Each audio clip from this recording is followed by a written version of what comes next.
to nature's beauty, dazzled am I, knowing everything calls on you, the Lord Most High. الله الذي يهدينا جميعا، الله الذي نعتز به جميعا. الله الله الله الله الله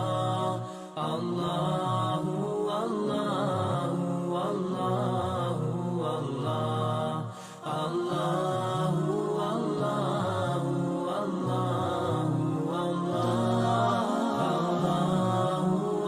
الله الله الله रहमतें निछावर करता है तू, बरकतों से दामन भरता है तू.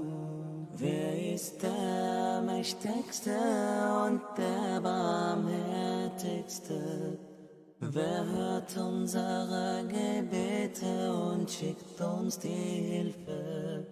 Allahu, Allahu, Allahu, Allah, Allahu, Allahu, Allahu, Allah, Allahu, Allahu, Allahu, Allah.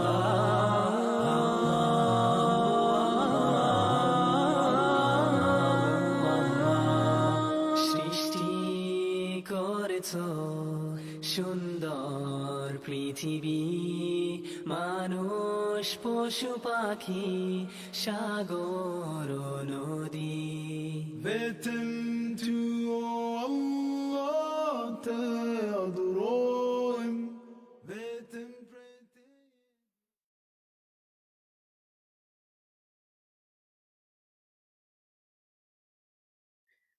Bismillahirrahmanirrahim. Assalamualaikum warahmatullahi wabarakatuh.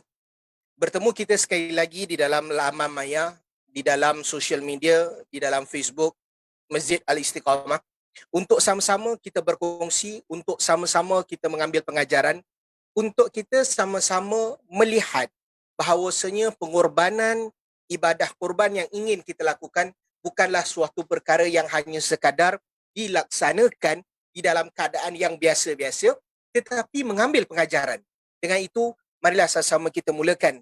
Walaupun kita bertemu di dalam keadaan hanya sekadar di social media, sama-samalah kita mulakan dengan bacaan suratul Fatihah. Mudah-mudahan Allah Subhanahu wa taala memberikan kita kesihatan, memandangkan kita masih berada di dalam keadaan COVID-19 yang mungkin berhadapan dengan kata orang tu pukulan yang kedua ataupun wave yang kedua, dan mudah-mudahan Allah Subhanahu wa taala memberikan kita kesihatan, memperteguhkan keimanan kita dan juga senantiasa mencari Allah Subhanahu wa taala dalam keadaan kata orang tu ujian yang Allah Subhanahu wa taala berikan. Dengan itu Al-Fatihah.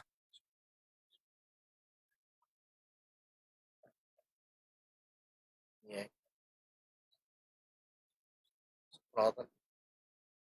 Baik.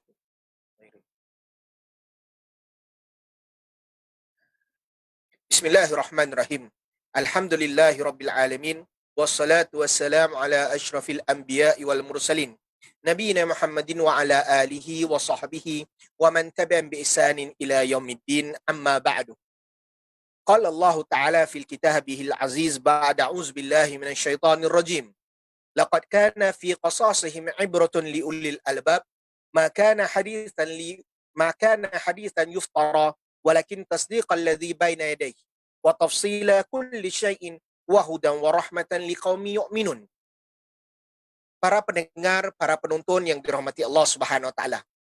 Kita bertemu sekali lagi dalam kita memperbincangkan, dalam kita sama-sama mencari pendekatan yang paling terbaik dalam keadaan kita nak melakukan ibadah kurban pada tiap-tiap tahun yang senantiasa kita lakukan.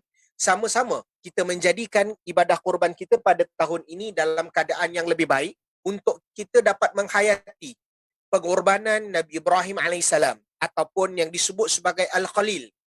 Allah Subhanahu Wa Taala nyatakan seperti mana pada pembukaan saya menyatakan di dalam surah Yusuf pada ayat yang ke-111. Allah Subhanahu Wa Taala nyatakan, sesungguhnya pada kisah-kisah mereka itu terdapat pengajaran bagi orang-orang yang mempunyai akal. Al-Quran itu bukanlah cerita yang dibuat-buat, akan tetapi membenarkan kitab-kitab yang sebelumnya dan menjelaskan segala sesuatu dan sebagai petunjuk dan rahmat bagi kaum yang beriman.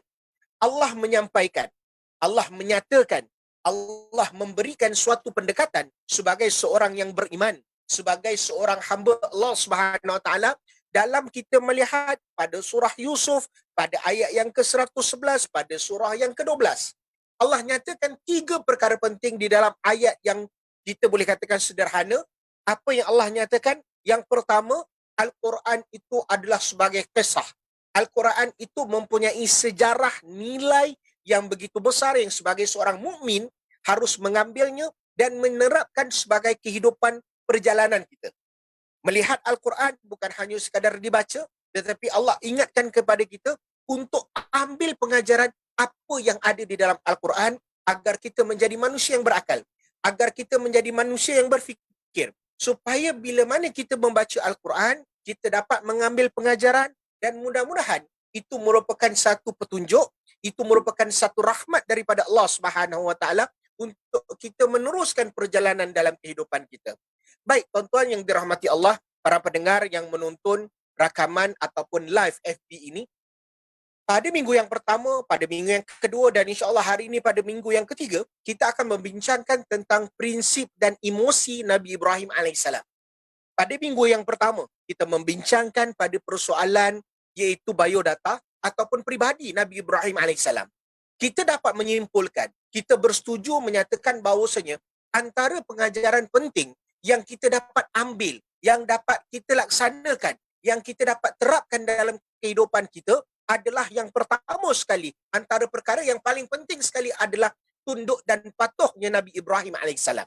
Seperti mana kita maklum, dalam ayat Allah Subhanahu Wa Taala dalam suratul Baqarah, di mana Allah Subhanahu Wa Taala nyatakan dalam ayat yang ke-131, إذ قال له ربه أسلم قال أسلمت لرب العالمين.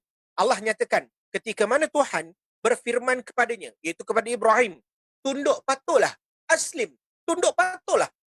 Lalu Ibrahim menjawab, aku tunduk patuh kepada Tuhan semesta alam. Qala aslamtu lirabbil alamin. Aslamtu lirabbil alamin. Dalam keadaan ini, seperti mana yang saya nyatakan, tunduk patuhnya Nabi Ibrahim alaihissalam telah menjadikan beliau orang manusia yang paling dicintai oleh Allah Subhanahu Wa Taala.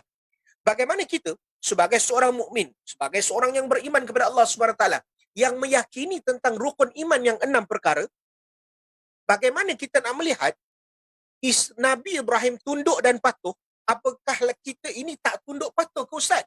Apakah tak cukup ke dengan rukun Islam yang 5 yang telah saya laksanakan? Sebagai seorang mukmin, kita harus melihat lingkungan kehidupan kita ini, seluruh kehidupan kita ini adalah suatu kehidupan yang perlu tunduk dan patuh. Sebagai contoh, kita memberikan contoh, saya memberikan contoh kepada tuan-tuan. Jangan kita hanya sekadar memandang bahawasanya urusan agama itu hanyalah sekadar solat 5 waktu, puasa, zakat, haji dan sebagainya. Tetapi kita harus melihat ujian yang Allah Subhanahu Wa Taala datangkan dalam keadaan pandemik yang sedemikian rupa, itu juga telah dinyatakan oleh Allah Subhanahu Wa Taala dalam suratul Baqarah. Allah juga telah nyatakan, wala nabluwannakum bisyai' minal khawf wal ju'in wa naqsi minal amwal wal anfusi wath thamarat ila akhiril ayat. Allah nyatakan dan Allah akan memberikan ujian, Allah akan memberikan suatu dugaan kepada seluruh manusia yang beriman atau tidak beriman dalam apa keadaan sekalipun. Satu, dalam bentuk ketakutan, dalam kekurangan harta, dalam kekurangan makanan, Allah dah bagi. Pada akhir ayat tersebut, Allah nyatakan wabashshirus sabirin, dan sampaikanlah kabar berita kepada orang-orang yang bersabar.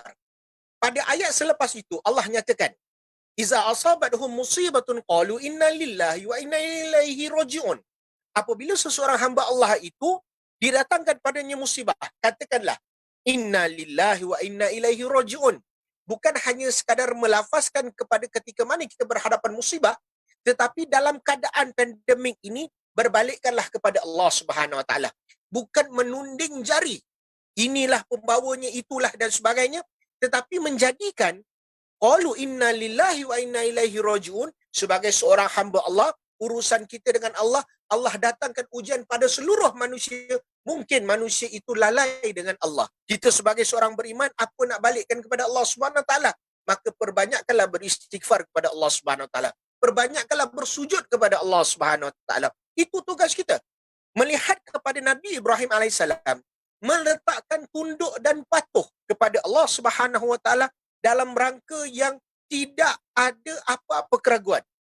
Syekh Abu Bakar Jabir Jazairi juga menyatakan bahawasanya tunduk dan patuhnya Nabi Ibrahim alaihissalam berada dalam keadaan ikhlas, berada dalam keadaan mentauhidkan Allah Subhanahu Wa Taala dengan tidak kata orang itu menyerahkan segala-galanya kepada Allah Subhanahu Wa Taala, mencintai Allah Subhanahu Wa Taala dan kembali kepada Allah Subhanahu Wa Taala. Dengan itu, pada minggu yang pertama, bagi mereka yang melakukan ibadah kurban, bagi mereka yang tidak melakukan ibadah kurban, jadikan sifat Nabi Ibrahim alaihissalam di antara sifat-sifat yang ada adalah kita tunduk dan patuh kepada Allah Subhanahu Wa Taala. Segala ruang lingkup kehidupan kita telah ditentukan oleh Allah Subhanahu Wa Taala. Kita perlu menjalankan seperti sedia kala, menjauhi segala kemungkaran, menjauhi segala kemaksiatan. Yang penting kita mencari redha Allah Subhanahu Wa Taala. Pada minggu yang kedua, kita berkongsi ataupun serba sedikit tentang bagaimana Nabi Ibrahim alaihissalam antara dakwah dan ujian beliau. Dakwah yang paling terbesar adalah bila mana bukan berdakwah kepada Raja Namrud, bukanlah berdakwah kepada golongan perkampungan Haran, bukanlah berdakwah kepada golongan Babylon, tetapi bagaimana Nabi Ibrahim yang kita nak ambil dakwah Nabi Ibrahim alaihissalam kepada ayah beliau iaitu Azar. Kita tahu Azar ini adalah orang yang membuat berhala dan dia merupakan antara memiliki ranking yang begitu tinggi bagi pembuat, dan setiap berhala yang dilakukan ada di kalangan raja, ada di kalangan orang-orang biasa. Namun apa yang kita nak ambil, Ustaz, apakah sifat, apakah cara Nabi Ibrahim alaihissalam ketika mana berhadapan dengan ayah beliau? Itu yang kita nak ambil. Ketika mana Nabi Ibrahim alaihissalam mengajak ayah beliau Azar. Azar menyatakan, qala araghibu anta an alihati ya Ibrahim, la in lam tantahi la arjumannaka wahjurni maliyan. Allah Subhanahu Wa Taala nyatakan, berkata bapaknya, itu bapa Nabi Ibrahim, Azar, bencikah kamu dengan tuan-tuanku wahai Ibrahim? Kamu benci sangat ke dengan tuan-tuan yang aku buat ni Ibrahim? Yang benci sangat ke dengan tuan-tuhan yang aku sembah ya wahai Ibrahim? Jika kamu tak berhenti berdakwah, tidak berhenti untuk mengajak kepada menyembah Allah Subhanahu Wa Taala, apa yang dinyatakan oleh Azar adalah la in lam tantahi la arjumannaka wahjurni. Satu, kata dihalau, akan diusir Nabi Ibrahim alaihissalam. Yang pertama sekali dinyatakan kepada Nabi Ibrahim, la arjumannaka, dia akan merejam Nabi Ibrahim. Yang kedua, dan tinggalkanlah aku. Diusir Nabi Ibrahim buat selama-lamanya. Tetapi apa jawapan? Jawapan Nabi Ibrahim itulah yang kita perlu ambil. Dalam keadaan apa sekalipun, berkemungkinan besar kita berhadapan pertelingkahan, kita berhadapan pergaduhan dengan sesiapa sekalipun. Pertama, dengan ahli keluarga. Jadikan sikap, jadikan rasa Nabi Ibrahim alaihissalam menjawab kepada ayahnya. Bukan hanya melawan emosi, tetapi Nabi Ibrahim alaihissalam memberikan satu emosi yang bersifat spiritual. Satu emosi yang ada rasa ketuhanan. Sifat emosi yang ada sifat kemanusiaan. Bukan hanya sekadar marah dengan marah, api dengan api, tetapi Nabi Ibrahim memberikan api dengan airnya. Apa dia? Nabi Ibrahim alaihissalam menyatakan kepada Azar, qala salamun alaika sa'astaghfiru laka rabbi innahu kana bi hafiya. Semoga keselamatan dilimpahkan kepadamu. Aku akan meminta ampun bagimu kepada Tuhanku. Sesungguhnya dia sangat baik kepadaku. Nabi Ibrahim dalam keadaan marah, menjawab dalam keadaan marah, tetapi dia menyatakan kepada ayah beliau, aku akan doa kepada Tuhan aku untuk kamu diberikan keselamatan, dilimpahkan kepada kamu, dan aku akan mintakan ampun kepada kamu. Suatu perkara yang dalam keadaan marah dibelas dengan satu emosi yang airnya boleh luntur. Kita harus menjadi seperti mana Nabi Ibrahim alaihissalam. Kita berdoa kepada Allah Subhanahu Wa Taala supaya kita dapat menjadi seperti Nabi Ibrahim dalam keadaan kita bertelingkah, dalam keadaan kita bergaduh, dalam keadaan kita bertekak, baik suami isteri, anak, keluarga dan sebagainya. Jadikanlah kita sebagai Nabi Ibrahim yang mempunyai sifat yang begitu lembut, sifat yang begitu dalam keadaan yang kita mampu kata orang tu, meredakan keadaan ketegangan itu berlaku. Jadi tuan-tuan, para pendengar yang dirahmati Allah Subhanahu Wa Taala, jadikan pada 2 minggu yang pertama, jadikan tunduk dan patuh, dan kemudian sifat Nabi Ibrahim alaihissalam berhadapan dengan ayahnya, bagaimana sifat emosi yang diberikan, itu jadikan pengajaran untuk kita. Bagi yang beribadah korban, laksanakanlah ibadah korban itu dengan perubahan secara total seperti mana sifat Nabi Ibrahim alaihissalam. Bagi yang tidak melakukan, juga jadikanlah sifat Nabi Ibrahim, kisah Nabi Ibrahim ini sebagai suatu perkara yang perlu kita ubah dalam diri kita. Dan insyaAllah hari ini kita akan menyingkap. Kita akan membicarakan pada persoalan prinsip. Kita akan membicarakan pada persoalan tentang emosi Nabi Ibrahim alaihissalam. Kerana pada minggu yang ketiga, kita akan membincangkan pada aspek kekeluargaan Nabi Ibrahim alaihissalam. Seperti mana kita tahu dan kita maklum, bahawasanya Nabi Ibrahim alaihissalam ini mempunyai 2 orang isteri mengikut di dalam sejarah yang kita faham. Pada isteri yang pertama, Nabi Ibrahim bernikah dengan Sarah. Dan Sarah ini hidup pada zaman Nabi Ibrahim bersama-sama ketika mana berada di Babylon. Dan ketika mana Nabi Ibrahim bernikah dengan Sarah, atas takdir Allah Subhanahu Wa Taala, ujian yang didatangkan kepada Nabi Ibrahim alaihissalam adalah ketidakmampuan Sarah untuk memberikan zuriat. Dan ini merupakan suatu perkara yang dilihat bahawasanya itu adalah kekurangan Sarah. Tetapi itu bukanlah segala pengakhirannya. Kerana kita bukan harus melihat walaupun dalam keadaan ujian yang Allah Subhanahu Wa Taala berikan kepada Sarah, tetapi ada satu sisi pandang di mana yang perlu kita lihat keteguhan iman Sarah ketika mana berhadapan dengan seorang raja. Dan Nabi Ibrahim alaihissalam bermusafir, meninggalkan Babylon dan kemudian menuju ke bumi Kanaan. Jadi dikatakan bahawasanya dalam bentuk sejarah yang lain dikatakan bahawasanya Nabi Ibrahim meninggalkan Iraq dan kemudian berpindah ke negara Mesir. Dan kemudian bila mana di Mesir bertemu dengan isteri yang kedua, nanti yang akan saya kongsikan, dan kemudian berpindah pula dari membawa isteri yang kedua dan anak, dan kemudian pergi ke negara Hijaz ataupun negara Mekah yang kita sebut hari ini, dan kemudian berbalik semula, dan ada yang menyatakan membawa Sarah berbalik kepada Baitul Maqdis. Jadi kita ingin melihat pernikahan ataupun pertemuan jodoh yang telah diberikan kepada Nabi Ibrahim untuk bernikah dengan Sarah ini juga mempunyai berbagai-bagai bentuk. Ada yang menyatakan bahawasanya Sarah ini adalah seorang puteri Raja Haran. Dan kemudian ada yang menyatakan Sarah ini merupakan sepupu kepada Ibrahim. Dan kemudian ada yang menyatakan bahawasanya ini agak di kalangan ahli sejarah menyatakan ini adalah kekeliruan yang tidak berdasar. Maknanya yang pertama sekali dinyatakan bahawasanya Sarah ini adalah puteri Raja Haran. Yang kedua menyatakan itu adalah sepupu Nabi Ibrahim alaihissalam sendiri, dan ini merupakan antara yang paling popular, maknanya diakui oleh ahli sejarah. Manakala yang ketiga dinyatakan bahawasanya sebahagian kitab sejarah menulis, tapi itu bukanlah yang paling masyhur dan belum tentu itu adalah kebenaran. Menyatakan bahawasanya Sarah itu adalah puteri saudara Ibrahim. Maknanya apa? Adik-beradik kepada Nabi Ibrahim alaihissalam. Jadi pada pandangan yang ketiga itu merupakan satu perkara yang tertolak, yang ditolak, memandangkan itu adalah adik-beradik. Tetapi yang paling masyhur di kalangan ahli sejarah, di dalam kitab-kitab sejarah menyatakan bahawasanya Sarah ini mempunyai pertalian darah dengan Ibrahim, merupakan adalah seorang sepupu. Jadi bila mana Nabi Ibrahim alaihissalam bernikah dengan Sarah dan kemudian mereka ini bermusafir, dikatakan berpindah ke negara Syam dan kemudian ke negara Mesir. Bila mana di dalam kitab sejarah kita melihat Nabi SAW, Nabi Muhammad SAW, baginda tercinta kita, di dalam sejarah menyatakan Nabi pernah mengikut pakcik beliau untuk berniaga ke negara Syam.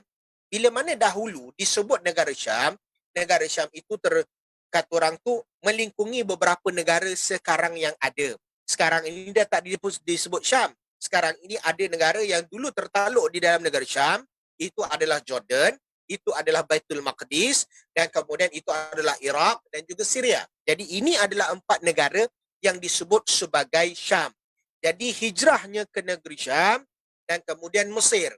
Maknanya Nabi Ibrahim AS keluar daripada Iraq, keluar daripada Babylon, pergi ke negara Mesir. Allah Subhanahu Wa Taala nyatakan dalam suratul Anbiya pada ayat yang ke-71, wa najjaynahu wa lutan ilal ardi allati barakna fiha lil alamin. Dan kami selamatkan Ibrahim dan Lut ke sebuah negeri yang kami telah memberkahi untuk sekalian manusia. Jadi Ibnu Abbas rahimahullah, antara pakar rujuk tafsir pada zaman sahabat, Ibnu Abbas menyatakan bahawasanya bila mana dinyatakan tentang sebuah negeri, ilal ard allati barakna, suatu negara yang telah diberikan keberkatan, aku telah selamatkan Ibrahim kepada suatu negara yang telah aku berkati. Mana negara itu? Ibnu Abbas menyatakan itu adalah Mekah. Jadi setelah itu nanti Nabi Ibrahim bernikah dengan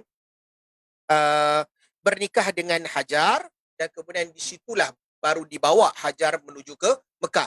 Namun isteri yang pertama Sarah yang perlu kita faham adalah Sarah itu adalah sepupu Nabi Ibrahim AS, dan kemudian membawa Sarah keluar daripada itu menuju ke Mesir. Dan kemudian ketika mana di Mesir, disitulah Nabi Ibrahim AS bertemu dengan Hajar. Baik, ketika mana Sarah nak bertemu dengan Hajar, Sarah ini dikatakan dalam sejarah, dikatakan dalam Qisasul Anbiya Ibnu Katsir, bahawasanya Hajar itu telah dihadiahkan, telah diberikan oleh seorang raja kerana kegagalan untuk melihat Sarah. Maksudnya apa? Di dalam sejarah menyatakan bahawasanya Sarah ini mempunyai kecantikan yang luar biasa. Yang ketika mana seorang raja ini melihat Nabi Ibrahim AS bersama Sarah. Dan kemudian raja bertanya kepada Nabi Ibrahim. Raja tanya kepada Nabi Ibrahim, siapakah ini? Siapakah perempuan ini? Lalu Nabi Ibrahim menyatakan bahawasanya ini adalah Sarah saudariku. Iaitu maksud dia adik-beradik lah. Maknanya Nabi Ibrahim menyatakan bahawasanya ini bukan isteri aku, tapi ini adalah adik-beradik aku, saudariku, adik-beradik. Tetapi dalam sejarah menyatakan kenapa Nabi Ibrahim melakukan sedemikian rupa.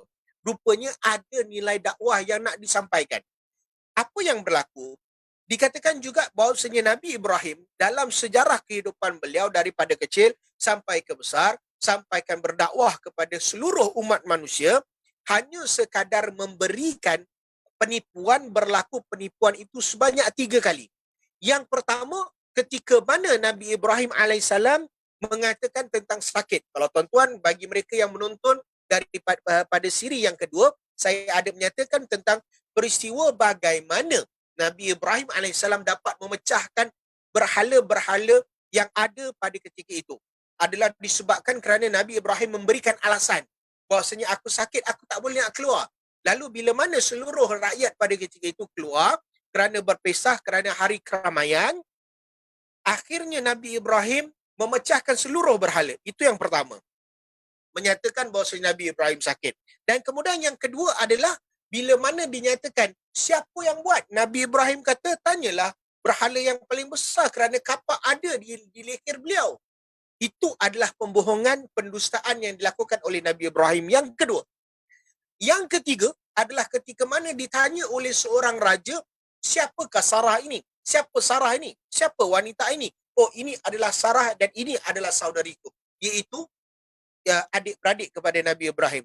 Lalu Sarah melakukan dialog, menyatakan kenapa kamu melakukan sedemikian rupa?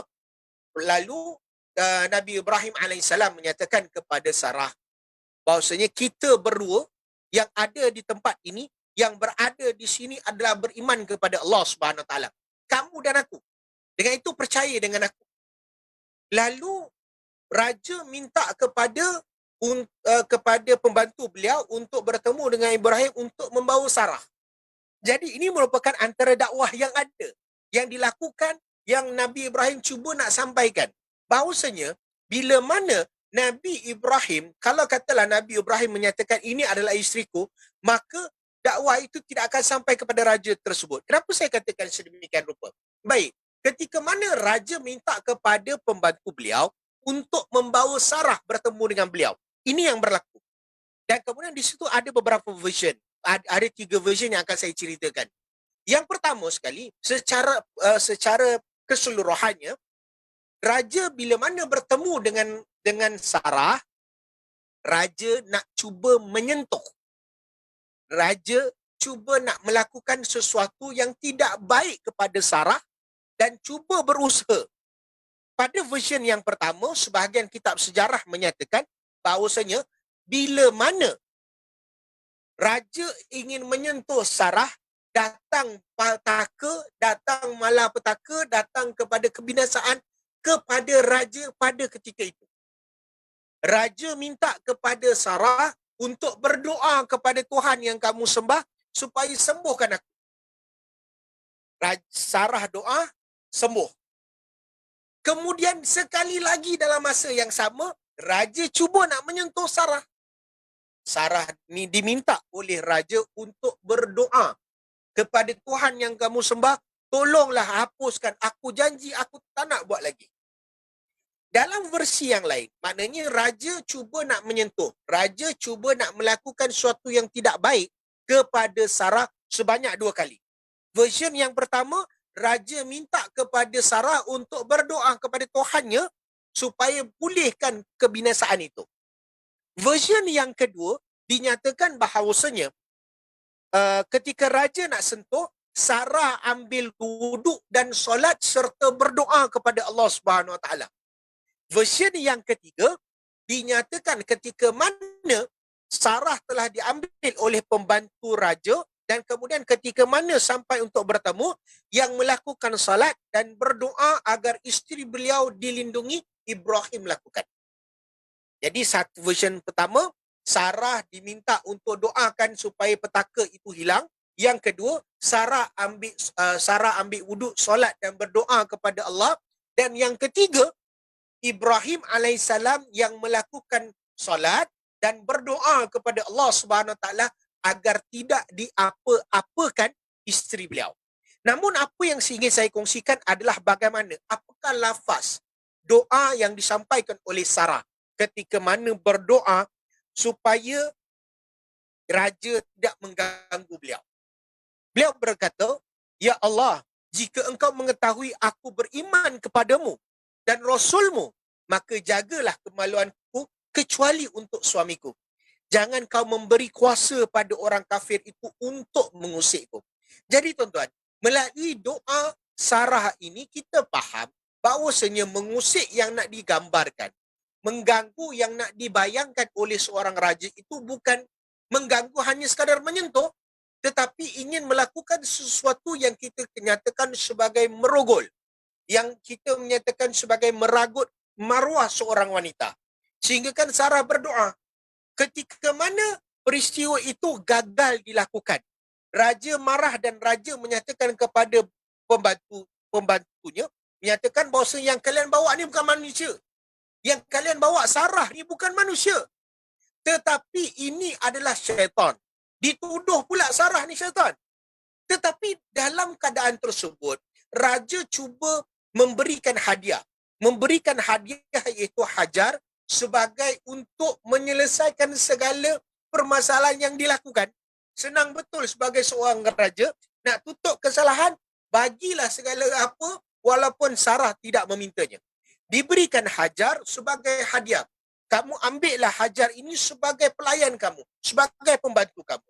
Jadi, disitulah bermula. Sebab tu sebahagian kitab sejarah, bila mana menyatakan bahawasanya Nabi Ibrahim bernikah dengan pembantu Sarah, iaitu Hajar, ketika mana berada di Mesir, itu adalah benar. Cuma bagaimana Hajar bertemu. Dan ketika mana Hajar pun dah bersama ataupun mengikuti Sarah sebagai pembantu beliau, kemudian Sarah menyatakan Sarah menyatakan kepada Nabi Ibrahim. Di dalam kitab sejarah, dalam terjemahan, diletakkan bahawasanya sungguh Rob tidak memberiku anak. Iaitu Sarah menyatakan kerana telah didiagnos, diuji oleh Allah SWT untuk tidak mampu dikurniakan anak. Lalu bila mana Sarah menyatakan sedemikian rupa kepada Nabi Ibrahim, beliau menyatakan bahawasanya silakan kau gaulilah, kau dekatilah budak milikku ini, iaitu pembantu beliau tadi itu. Mudah-mudahan Allah memberiku seorang anak darinya.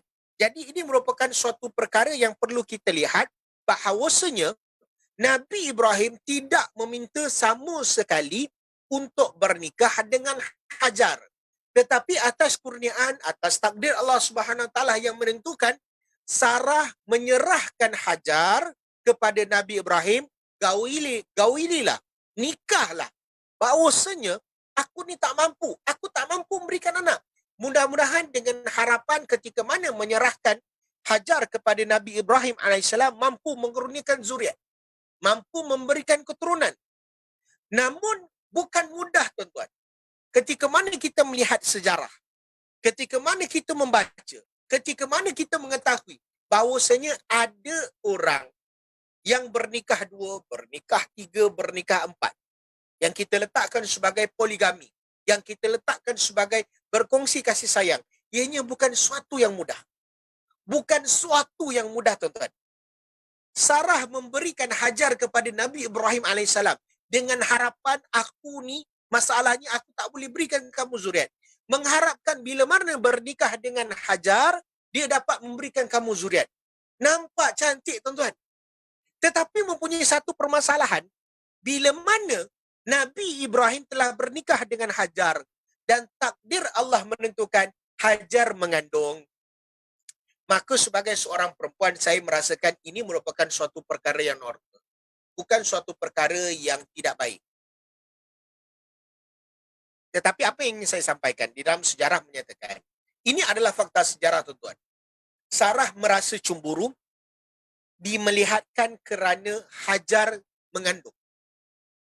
Dan bila mana telah dikatakan bahawasanya Hajar telah pun melahirkan Nabi Ismail alaihissalam. Api kecemburuan, api cemburu itu menjadi-jadi. Sehingga kan Hajar merasakan bahawasanya dia pernah melarikan diri, dia pernah pergi dengan menitiskan air mata dan duduk seorang diri di suatu lembah. Dan kemudian dikatakan di dalam kitab sejarah bahawasanya malaikat datang. Malaikat datang dan menyatakan kepada Hajar, jangan takut kerana Allah akan memberikan kebaikan melalui bayi yang kau kandung. Hajar bernikah dengan Nabi Ibrahim atas perintah Sarah. Bila dah bernikah dan kemudian dikurniakan anak kepada Hajar, lahirnya Nabi Ismail, cemburu yang datang kepada Sarah. Cemburu yang meluap-luap. Malah ada beberapa kitab sejarah yang saya baca bahawasanya dikatakan Sarah pernah mengugut. Tapi wallahualam, ini adalah penulisan sejarah yang ada di dalam kitab sejarah. Ada yang menyatakan bahawasanya Sarah ini diugut. Hajar diugut oleh Sarah untuk dibunuh dan sebagainya. Walaupun itu adalah pandangan yang saya secara peribadi melihatkan itu mungkin tidak tepat dan sebagainya. Tapi itu bukan permasalahannya. Tapi nak menyatakan emosi wanita bila mana bersama berkongsi kasih sayang dan sebagainya, pasti ada cemburu. Dikarenakan itulah Allah Subhanahu Wa Taala nyatakan. Allah nyatakan dalam surah An-Nisa pada surah yang keempat pada ayat yang ke-129. Bagi para lelaki, saya sebagai seorang lelaki juga harus melihat surah An-Nisa pada ayat yang ke-129 harus dijadikan sandaran. Seandainya, sekiranya pernah terfikir untuk bernikah 2, bernikah 3, bernikah 4 sebagai dengan alasan untuk mengikut sunnah, bukan saya menidakkan urusan poligami, tetapi menjadikan ayat yang ke-129 untuk benar-benar direnung apakah kita mampu ataupun tidak, kerana Allah Subhanahu Wa Taala nyatakan. Bagi para ibu, para bapa yang ada yang menonton, sila buka dalam Al-Quran, dalam surah An-Nisa, surah An-Nisa, surah wanita, surah yang keempat, surah yang ke-129. Allah nyatakan, ba'da a'udzubillahi minasyaitonir rajim, walan tastati'u an ta'dilu bainan nisa walau harastum fala tamilu kulla mailin fatazaruha kal mu'allaqatin wa in tuslihu wattaqu fa innallaha kana ghafurur rahima. Dan kamu sekali-kali tidak akan berlaku adil di antara isteri-isterimu walaupun kamu sangat ingin berbuat demikian. Kerana itu, janganlah kamu terlalu cenderung kepada yang kamu cintai, sehingga kan kamu biarkan yang lain terkantung-kantung ataupun terkapai-kapai. Dan jika kamu mengadakan perbaikan dan memelihara diri dari kecurangan, maka sesungguhnya Allah Maha Pengampun lagi Maha Penyayang. Allah ingatkan, dalam ayat ini Allah menggunakan perkataan lan, walan, dan jangan kamu sekali-kali tidak akan berlaku adil. Dalam apa keadaan sekalipun. Apakah ingin kita menyatakan bahawasanya kalau kita ada isteri dua, satu orang dapat 50, satu orang dapat 50. Tetapi bagaimana? Apakah adil kalau katalah anak isteri pertama ada seorang, anak isteri kedua ada 3 orang, apakah 50 itu adil? Oh, Ustaz, ini adil. Itu sebenarnya tak adil, tuan-tuan. Dan untuk menyatakan, sebab tu Allah SWT nyatakan dalam ayat ini, walaupun kamu sangat fala tamilu kulla mailin fatazaruha kal mu'allaqati.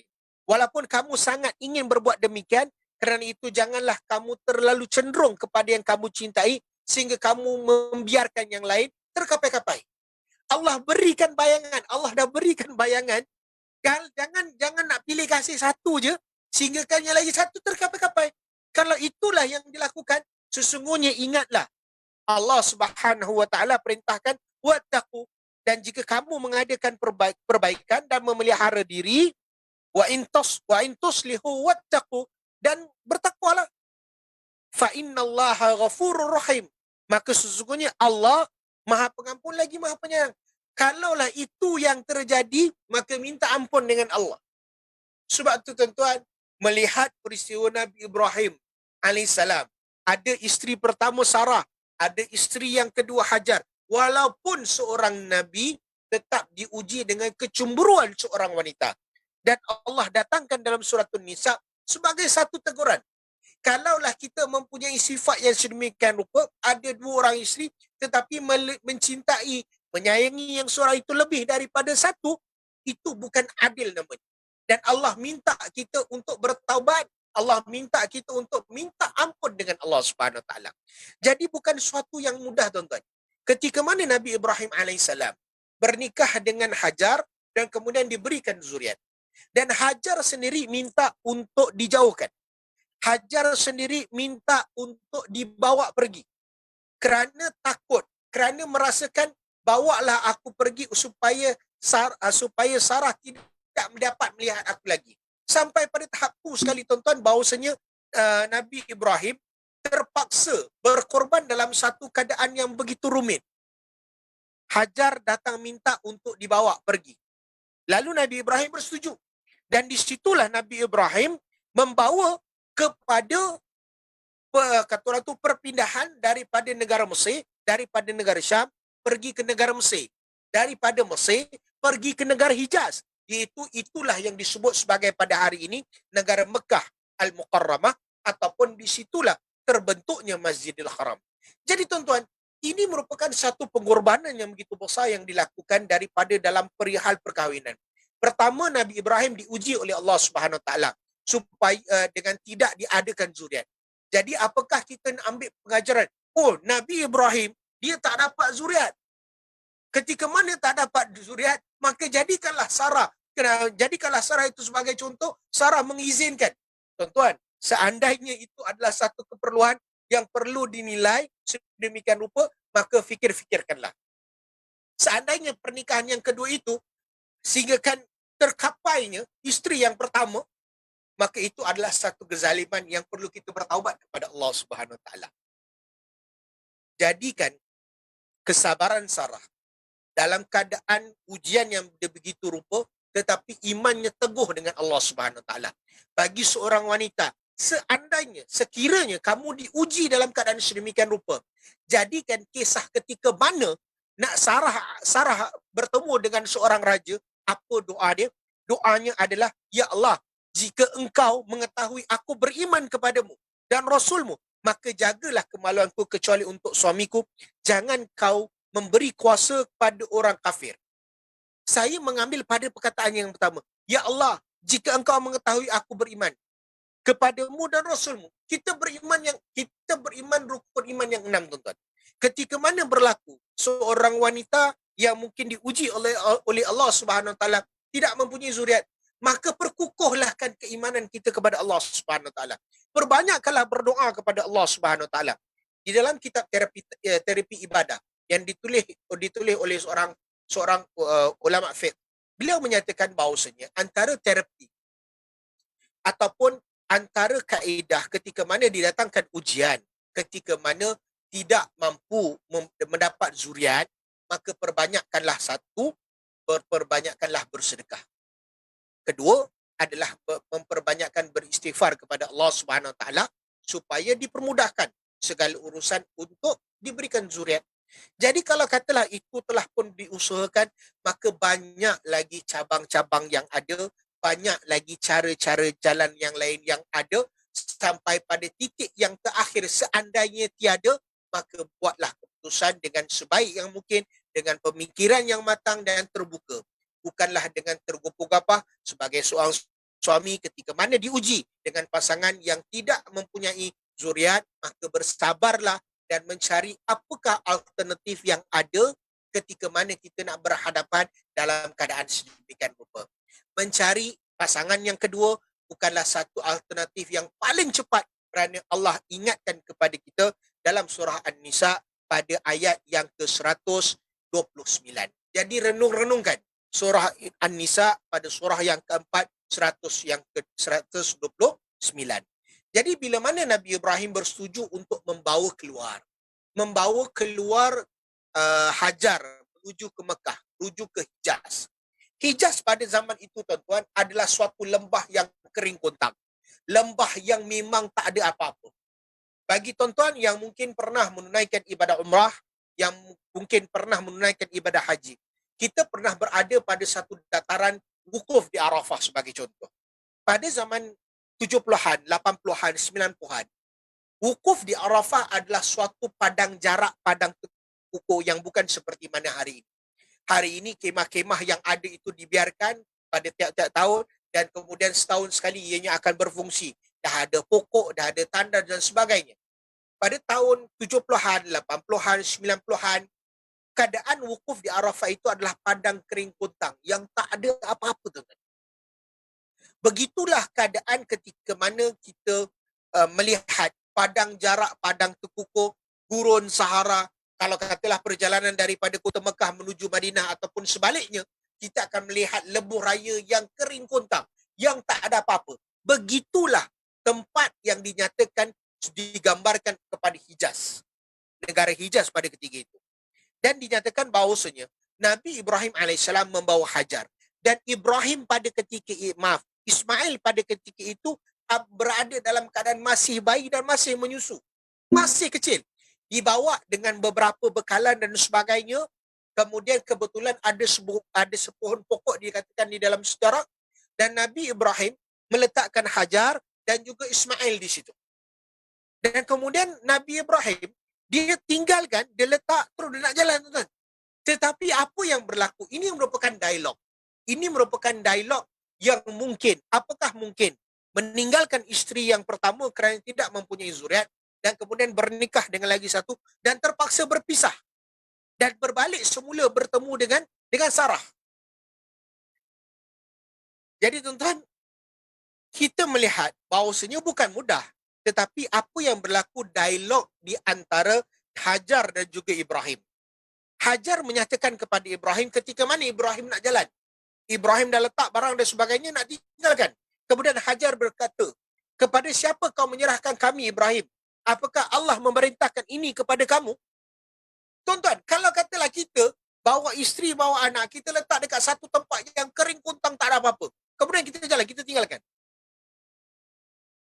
Hajar dengan lemah lembut bertanya, kamu tinggalkan kami kat sini ni dengan siapa? Adakah Allah yang perintahkan? Nabi Ibrahim hanya menyatakan ya. Hajar menyatakan dalam keadaan yang begitu tenang, dia menyatakan kalau begitu pergilah. Kerana Allah tidak akan membiarkan kami. Tuan-tuan, ini merupakan satu pengajaran yang begitu besar antara sikap yang saya nyatakan sebagai tawakal. Tawakal berserah kepada Allah Subhanahu Wa Taala. Hajar ditinggalkan dalam keadaan kata orang tu tak ada orang sekeliling, tuan-tuan. Tak ada orang sekeliling. Hanya sekadar gurun, hanya sekadar tanah kering kontang dengan Ismail, dengan makanan yang ada, tak ada apa-apa, tuan-tuan. Tetapi Hajar menyatakan bahawasanya kalau inilah yang Allah perintahkan, maka tidak mengapa, Allah tak akan membiarkan kami. Allah tak akan membiarkan kami.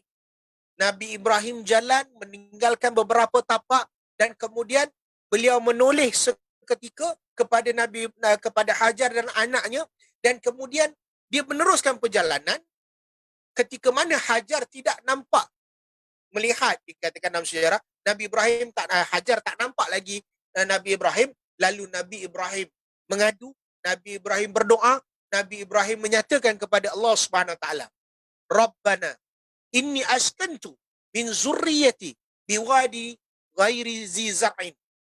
Ya Tuhan kami, sesungguhnya aku telah menempatkan sebahagian keturunanku di lembah yang tidak mempunyai tanam-tanaman, yang tak ada tempat, yang tak ada apa-apa, kering kuntang. Biwadi ghairi zi zar'in, yang tak ada tanaman, kosong, tuan-tuan. Kemudian dia menyatakan, inda baitikal muharram, sangat dekat ataupun dekat dengan rumah engkau, Baitullahil Haram yang dihormati. Kemudian dia menyambung, Rabbana liyuqimus salah faj'al afidatan minan nas tahwi ilaihim warzuqhum minas thamarati la'allahum yashkurun. Ya Tuhan kami, agar mereka mendirikan solat, maka jadikanlah hati sebahagian manusia cenderung kepada mereka dan beri rezekilah mereka dari buah-buahan, mudah-mudahan mereka bersyukur. Tuan-tuan, dia adalah satu perkara yang kita boleh bayangkan, tuan-tuan.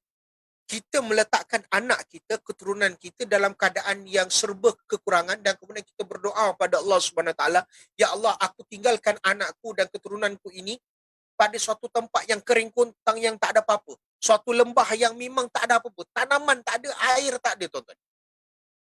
Aku tinggalkan dan aku serahkan kepada kamu. Dan aku berdoa, Rabbana liyuqimus salah, agar mereka dapat tunaikan solat. Faj'al afidatan, maka jadikanlah kemanfaatan minan nas, di kalangan manusia yang ada selepas itu, supaya tempat ini diberikan dengan rezeki, dengan buah-buahan, dan mudah-mudahan mereka bersyukur. Ditinggalkan begitu rupa, tuan-tuan. Sehingga kan menyatakan bahawasanya Nabi Ibrahim datang balik ke kota, ke wadi lembah tadi itu pun setelah Nabi Ismail berkahwin yang kali pertama. Itulah yang pertama. Ini merupakan satu perkara yang ditinggalkan begitu lama, tuan-tuan. Nabi Ismail membesar dengan anaknya dalam keadaan tanpa ayahnya berada di sisi. Dan ini merupakan suatu perkara yang perlu kita lihat. Bahawasanya pengorbanan Nabi Ibrahim AS untuk tidak membuat-buatkan rasa cemburu Sarah, terpaksa berkorban untuk melepaskan Hajar dan Ismail berada di satu lembah yang begitu gersang, yang begitu tidak ada apa-apa. Namun saya sudi untuk mengajak kepada tuan-tuan untuk melihat, seperti mana saya katakan daripada minggu pertama, untuk sama-sama, bila mana saya menyebutkan ayat-ayat Allah Subhanahu Wa Taala, sama-samalah kita dapat buka, kita dapat melihat kepada Al-Quran, supaya kita mengenal bahawasanya Al-Quran ini bukan hanya bercakap tentang Allah, tetapi bercakap tentang para anbiya yang terdahulu sebelum Nabi Muhammad sallallahu alaihi wasallam. Dan ini adalah pembuktian yang sebenar. Dalam surah Ibrahim, dalam surah yang ayat yang ke-38, Rabbana inni askantu min zurriyati. Pada ayat yang awal tadi saya baca itu adalah ayat yang ke-37. Pada ayat yang 38 Allah nyatakan, Allah menceritakan bagaimana sikap Ibrahim, bagaimana pengharapan Nabi Ibrahim alaihissalam. Allah Subhanahu wa taala nyatakan, Rabbana innaka ta'lam ma nukhfi wa ma nu'lin wa ma yakhfa 'ala Allah min syai'in fil ardi wala fis sama. Ya Tuhan kami, sesungguhnya Engkau mengetahui apa yang kami sembunyikan dan apa yang kami lahirkan, dan tidak ada sesuatu pun yang tersembunyi bagi Allah, baik yang ada di bumi maupun yang ada di langit. Nabi Ibrahim menyatakan suatu perkara yang, ya Allah, Allah lah yang maha mengetahui apa yang manusia sembunyikan dan apa yang manusia tak sembunyikan. Dan malahan di dalam tafsir Al-Wajiz yang dinyatakan oleh Syekh Profesor Dr. Wahbah Zuhaili, beliau menyatakan beliau melihat kepada ayat surah Ibrahim pada ayat yang ke-38 ini kepada dua bahagian. Yang pertama adalah Rabbana innaka ta'lam ma nukhfa wa ma nu'lin. Ya Tuhan kami, sesungguhnya Engkau mengetahui apa yang kami sembunyikan dan apa yang kami lahirkan. Beliau menyatakan, beliau mensyarahkan, beliau menafsirkan, memberikan sedikit penerangan daripada apa yang perlu kita faham. Beliau menyatakan bahawasanya Engkau lebih mengetahui diri kami, Engkau mengetahui diri kami daripada kami sendiri. Iaitu Allah mengetahui diri kita dari kita sendiri. Kerana itu kami memohon melalui pengaturan dan pembinaan-Mu terhadap kami untuk memudahkan urusan-urusan yang kami mengerti dan yang kami tiada mengetahuinya sebagai kandungan sifat ilmu dan rahmat. Nabi Ibrahim nak memberikan gambaran, kita tak tahu apa-apa, Allah tahu. Ketika mana Allah tahu, kita tak tahu, kita minta kepada Allah untuk berikan kepada kita kemudahan untuk kita faham, untuk kita dapat laksanakan perbuatan tersebut dengan ilmu dan dengan rahmat. Ayat Allah Subhanahu Wa Taala nampak begitu mudah, tetapi penjelasannya begitu detail yang diberikan oleh tafsir Al-Wajiz oleh Dr. Profesor Wahbah Zuhaili. Kita tak tahu apa-apa, Allah mengetahui segala-galanya. Kita minta dengan Allah untuk datangkan ilmu supaya kita tahu dengan rahmat Allah Subhanahu Wa Taala. Maknanya dengan bimbingan daripada Allah Subhanahu Wa Taala, supaya kita dapat menyelesaikan suatu masalah itu dengan sebaik yang mungkin. Dan kemudian dinyatakan pada bahagian yang kedua, wa ma yukhfa 'ala min syai'in fil ardi wala fis sama, dan tidak ada sesuatu pun yang tersembunyi bagi Allah, baik yang ada di bumi maupun yang ada di langit. Termasuk dalam konteks ini doa yang mana tidaklah didedikasikan oleh sang Khalilur Rahman, iaitu Nabi Ibrahim, melainkan untuk meraih kebaikan dan memperbanyakkan frekuensi syukur kepada Allah, penguasa semesta alam. Jadi dalam ayat itu nak memberikan gambaran kepada kita. Kita tak tahu, Allah tahu. Kita minta dengan Allah untuk datangkan ilmu supaya kita dapat melaluinya dengan rahmat Allah, dengan bantuan Allah Subhanahu Wa Taala, supaya kita jangan lupa untuk bersyukur kepada Allah Subhanahu Wa Taala. Pengajaran yang Allah nak berikan dalam ayat yang ke-38 ini dalam peristiwa Nabi Ibrahim tadi. Nabi Ibrahim tinggalkan anak dia, tinggalkan isteri dia dalam keadaan dia tak tahu apa-apa. Ini perintah Allah.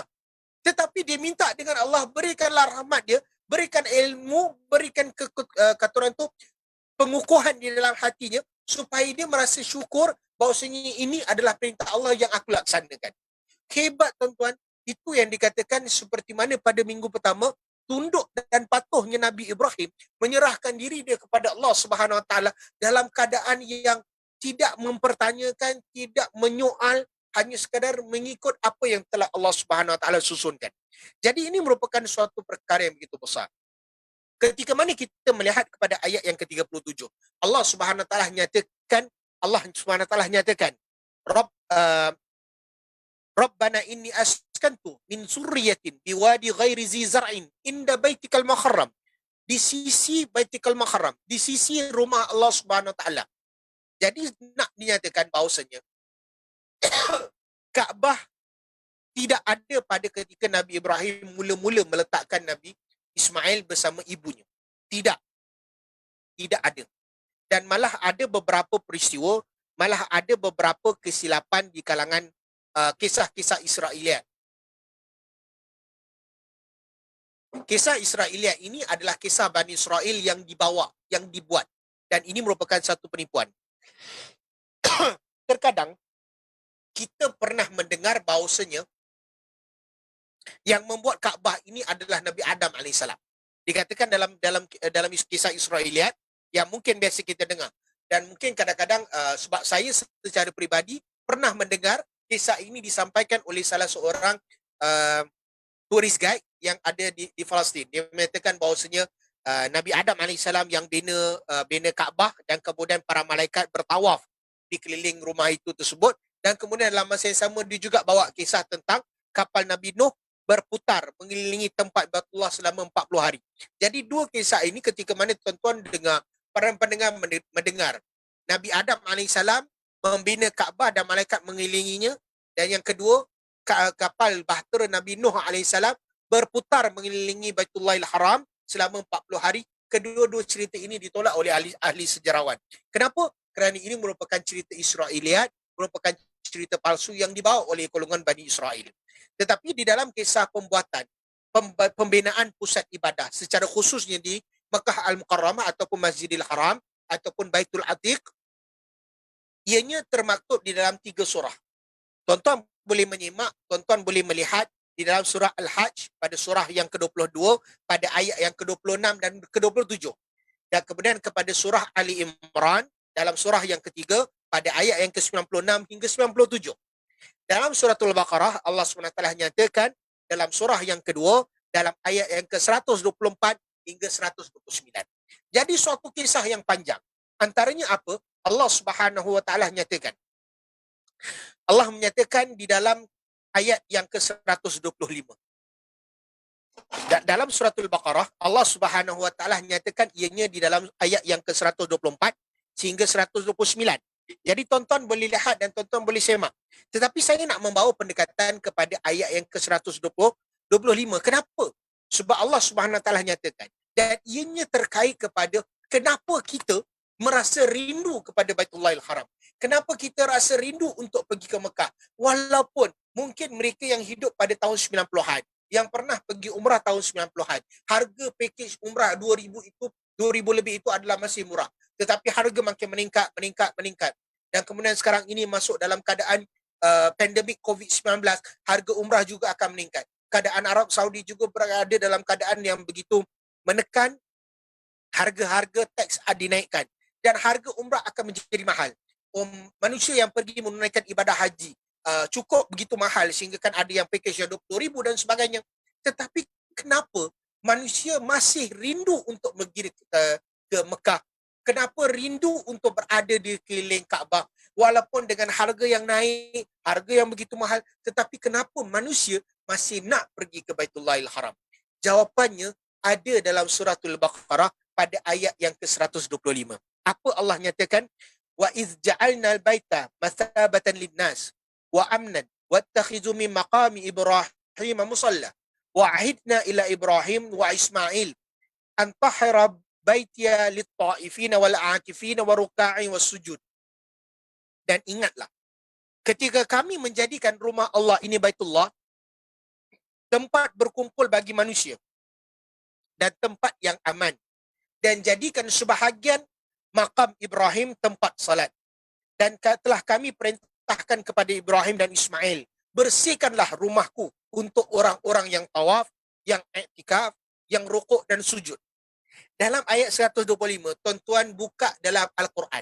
Ada beberapa kalimat yang saya nak tekankan, yang saya nak kongsikan, bahawasanya tempat peribadatan yang dibina oleh Nabi Ibrahim dengan Nabi Ismail bukanlah suatu yang biasa-biasa. Tetapi kenapa kita rindu dengan Baitullahil Haram? Kenapa kita rindu dengan Mekah? Adalah kerana Allah telah tentukan. Dalam ayat ini, wa iz ja'alna baita mathabatan linnas. Para ulama tafsir, dalam kitab tafsir Ibn Kathir yang ditahqiqkan oleh Dr. Salah Abdul Fattah Al-Khalidi, beliau menekankan 2 ayat. Beliau menekankan 2 kalimat. Mathabatan linnas. Apa yang berlaku ketika mana dinyatakan mathabatan linnas adalah tempat berkumpul. Ibnu Abbas rahimahullah menyatakan manusia tidak, perkataan mathabatan linnas ni, Ibnu Abbas menyatakan manusia tidak akan merasa puas dengan keperluan mereka atas Baitullah. Kerana itu, mereka pasti datang lagi, kemudian pulang ke keluarganya, dan kemudian akan kembali ke Baitullahil Haram. Tuan-tuan, ayat Allah Subhanahu Wa Taala kita merasa rindu, rupa-rupanya bukan kita yang merasa rindu, tetapi Allah telah jadikan tempat itu melalui ayat Al-Quran. Ya Allah, masabatan linnas, tempat perkumpulan manusia. Ibnu Abbas, antara orang yang menjadi pakar rujuk para sahabat, para ulama melihat tafsir Ibnu Abbas sebagai antara tafsir yang terbaik dalam nak memahami setiap ayat. Masabatan linnas, Ibnu Abbas memberikan satu gambaran bahawasanya manusia tidak akan merasa puas walaupun sistem administrasi dulu mungkin pergi umrah mudah, kemudian tiba-tiba datang pada satu musim perlu kena tamprin dan sebagainya, dan kemudian cancel pula, dan kemudian naik harga dan sebagainya. Tetapi kita tetap merasa rindu. Walaupun kadang-kadang kita melayan Arab. Tuan-tuan, Arab tetap Arab, itu adalah perangai mereka. Melayu mempunyai perangainya sendiri, bangsa-bangsa lain juga mempunyai perangai-perangai di sini. Setiap kaum mempunyai perangai-perangainya sendiri. Tetapi merindu Baitullahil Haram, merindu pada satu keadaan yang begitu besar, itu bukan suatu perkara yang biasa. Tetapi telah dinyatakan oleh Ibnu Abbas rahimahullah bahawasanya masabatan linnas, dah memang Allah jadikan manusia yang pernah datang menjejakkan kaki ke Baitullah pasti akan merindui. Sebab itu, kerana itu, pasti akan ada orang yang tiap-tiap tahun berulang sekali lagi menuju Baitullahil Haram. Dan kemudian dalam ayat itu menyatakan wa amnan, iaitu dan manusia akan berasa aman. Ibnu Abbas sekali lagi menyatakan memberi rasa aman kepada manusia. Abu Al-Aliyah antara para ulama juga menyatakan menjadi Baitullahil aman, menjadikan Kaabah itu aman daripada musuh. Tuan-tuan, walaupun kita tahu berbagai isu politik yang berlaku di dalam keadaan Arab Saudi, tetapi Nabi Ibrahim dan Nabi Ismail ketika mana membina tempat peribadatan ini, Allah telah jadikan begitu indah. Masabatan linnas wa amnan. Tuan-tuan, dalam keadaan isu politik yang berlaku sekalipun, ketika mana tuan-tuan berada di Mekah, tuan-tuan juga tetap akan berasa aman. Tuan-tuan tetap akan berasa tenang, merasakan bahawasanya kita dekat dengan Allah Subhanahu Wa Taala. Siapa yang tak nak dekat dengan Kaabah? Ini merupakan suatu perkara yang begitu besar. Tempat peribadatan yang Nabi Ibrahim AS bina. Tempat Nabi Ibrahim AS mengajak Nabi Ismail, wahai Ismail, aku datang kerana Allah perintahkan aku untuk membina Kaabah. Adakah kamu nak ikut dengan aku? Maka Nabi Ismail bersetuju untuk mengikut Nabi Ibrahim, membantu untuk meletakkan batu-batu Kaabah yang ada. Kemudian ketika mana mereka meletak, mereka menyusun, Allah Subhanahu Wa Taala nyatakan dalam ayat dalam surah Al-Baqarah ayat yang ke-127, Allah nyatakan wa iz yarfa Ibrahim qawaida min baiti wa Ismail. Nabi Ibrahim dan Nabi Ismail meletakkan, meninggikan, membina dasar-dasar Baitullah. Mereka berdua berdoa, Rabbana taqabbal minna innaka antas sami'ud du'a. Ya Tuhan kami, terimalah segala amalan kami, sesungguhnya Engkau lah yang maha mendengar lagi maha mengetahui. Dia minta kepada Allah Subhanahu Wa Taala supaya setiap amalan yang dibina ini, setiap ketika mana meletakkan dasar-dasar ini, ya Allah, mintalah kepada Allah Subhanahu Wa Taala supaya setiap amalan kita ini diterima oleh Allah Subhanahu Wa Taala, kerana Allah Subhanahu Wa Taala As-Sami'un Alim, mendengar. Allah Subhanahu Wa Taala Maha mendengar. Tuan-tuan, kita harus melihat perjuangan Nabi Ibrahim bermula daripada peristiwa pernikahan beliau sampailah kepada membina tempat peribadatan. Itu bukan suatu yang biasa-biasa. Kenapa Allah hantar Nabi Ibrahim untuk bawa Hajar dan juga Ismail letak di suatu lembah yang begitu kering kontang, yang tak ada apa-apa, yang kemudian datangnya air Zam-Zam. Kemudian Allah perintah kepada Nabi Ibrahim dan Nabi Ismail untuk membina Kaabah di situ. Dan kemudian Allah nyatakan dalam ayat yang ke-125 tadi sebagai masabatan linnas wa amnan, tempat manusia berkumpul yang manusia akan rindu, dan bila manusia berkumpul di situ, kita akan merasa aman. Ketika mana berada di kota Mekah, kita berkumpul dengan berbagai-bagai jenis bangsa, berbagai-bagai jenis kaum, berbagai-bagai jenis bahasa, tetapi kita tetap merasa tenang. kita tetap merasa bahawasanya di situ ada persaudaraan. Di situ ada satu kerinduan yang bila mana kita bertolak hanya sekadar balik saja seketika, kita merasa rindu untuk menjejakkan kaki, dan pasti setiap orang yang pernah menjejakkan kaki, dia pasti akan menyatakan, aku nak datang lagi. Tak pernah saya jumpa selama keterlibatan saya dalam urusan haji dan umrah, tak ada orang yang menyatakan, saya tak nak pergi umrah lagi Ustaz, dah penat, susah, menyusahkan Arab dan sebagainya. Tak pernah ada. Malah ada yang mampu untuk menunaikan ibadah umrah pada tiap-tiap tahun. Jadi ini merupakan suatu pengorbanan yang kita perlu lihat bahawasanya Nabi Ibrahim telah melaksanakan. Jadi bagi para penonton, para pendengar yang dirahmati Allah Subhanahu Wa Taala, pengorbanan Nabi Ibrahim daripada minggu pertama, daripada sudut peribadinya, daripada sudut urusan perjuangan dakwah dia kepada ayahnya, dan hari ini kita dapat lihat sisi Nabi Ibrahim AS daripada sudut kekeluargaan satu, daripada sudut perintah Allah Subhanahu Wa Taala untuk membina tempat peribadatan. Ini merupakan antara pengorbanan yang begitu besar. Antara orang yang paling pertama sekali membina Kaabah adalah Nabi Ibrahim dengan Nabi Ismail AS. Dan kemudian doa-doa yang telah diajarkan. Saya mengajak kepada tuan-tuan, Al-Quran jangan hanya sekadar dibaca, tetapi perhatikan setiap terjemahannya supaya kita dapat mengambil pengajaran. Dalam pada suatu buku yang dinyatakan oleh dalam buku tersebut dinyatakan bahawasanya Al-Quran zaman kita, yang kemudian penulis itu adalah Syekh Muhammad Al-Ghazali rahimahullah. Dia bukan Imam Ghazali tuan-tuan, tapi Muhammad Al-Ghazali ini merupakan dikatakan bahawasanya guru kepada Dr. Yusuf Al-Qaradawi. Dalam buku beliau, dalam prakata pendahuluan beliau menyatakan memberikan satu teguran kepada umat Islam. Beliau menyatakan bahawasanya umat Islam hari ini hanya sekadar membaca untuk meraih keberkatan, meraih pahala, tetapi mengetepikan secara mendalam, secara mendetail untuk berfikir secara kritis apa yang diperintahkan oleh Allah Subhanahu Wa Taala. Jadi tuan-tuan, untuk kita memahami perjuangan Nabi Ibrahim, dalam sesi ini mungkin tidak mencukupi untuk kita berkongsi secara detail apa yang diperlukan. Tetapi saya mengajak kepada tuan-tuan untuk melihat, menyemak di dalam Al-Quran pada surah Al-Baqarah ayat 124 hingga 129. Pada surah Ali Imran pada ayat yang ke-96 pada hingga ayat yang ke-97. Surah Al-Hajj pada ayat yang ke-26 hingga ayat yang ke-27. Lihat dan semak perjuangan pengorbanan Nabi Ibrahim AS. Dalam keadaan sekarang ini mungkin kita merasakan rindu untuk sama-sama melakukan ibadah korban. Saya mengajak kepada tuan-tuan untuk sama-sama kita menyemarakkan lagi ibadah korban yang dilakukan dalam keadaan mungkin kita tertekan, dalam keadaan yang perbezaan yang berlaku. Saya mengajak tuan-tuan yang mungkin ada rezeki, tuan-tuan yang mungkin ada kelebihan daripada sudut rezeki, jangan ditangguh-tangguh untuk tidak melakukan ibadah korban.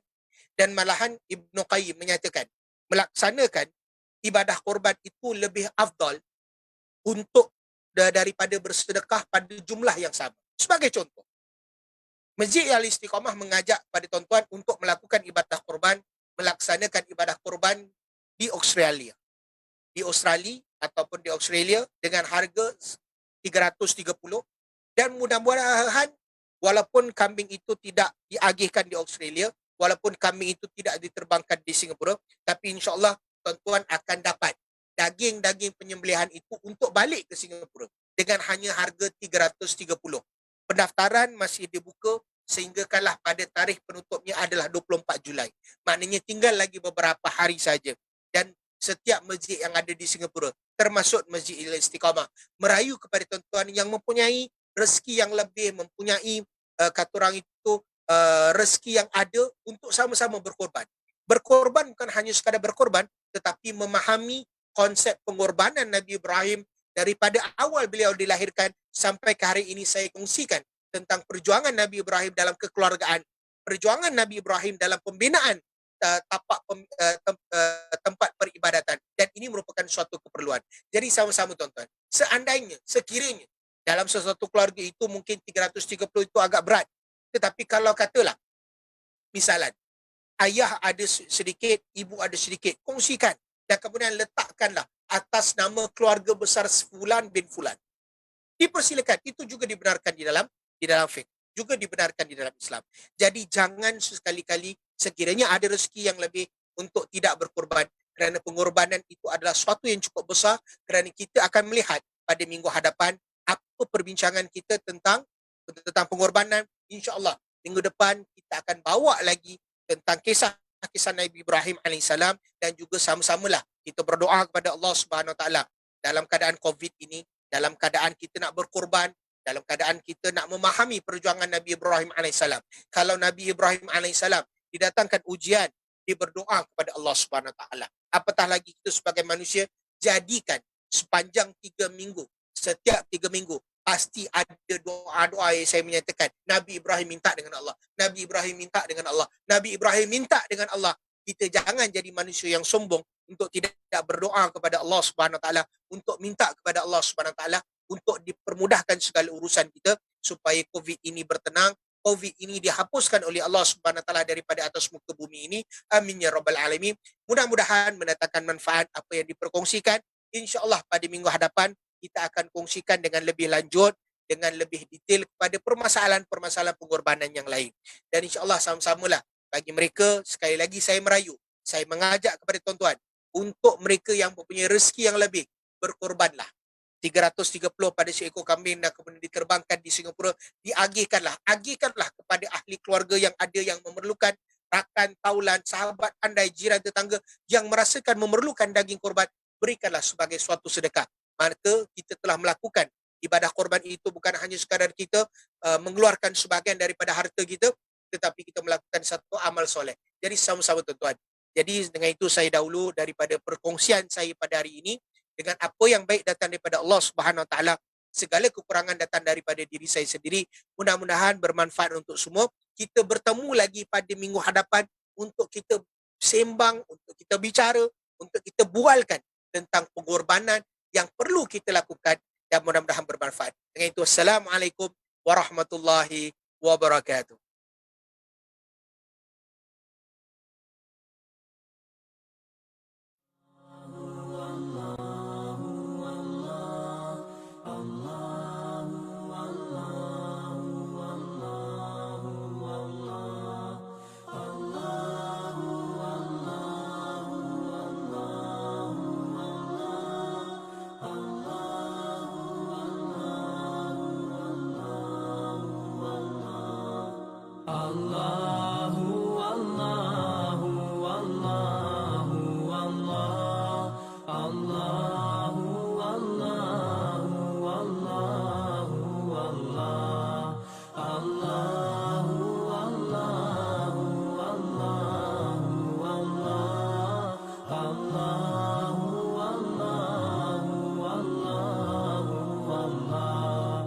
As I look to nature's beauty, dazzled am I, knowing everything calls on you, the Lord Most High.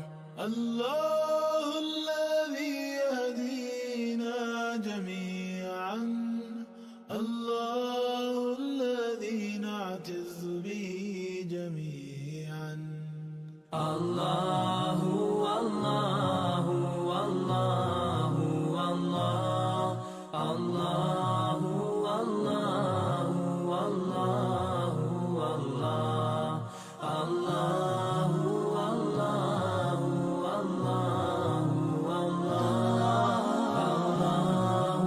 الله الله الله रहमतें निछावर करता है तू, बरकतों से दामन भरता है तू.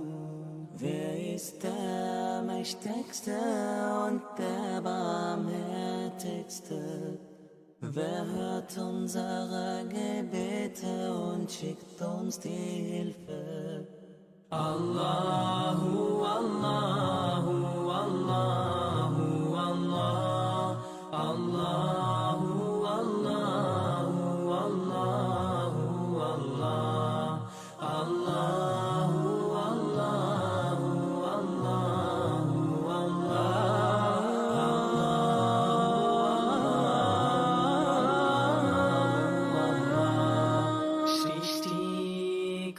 করেছো সুন্দর পৃথিবী, মানুষ পশু পাখি সাগর ও নদী।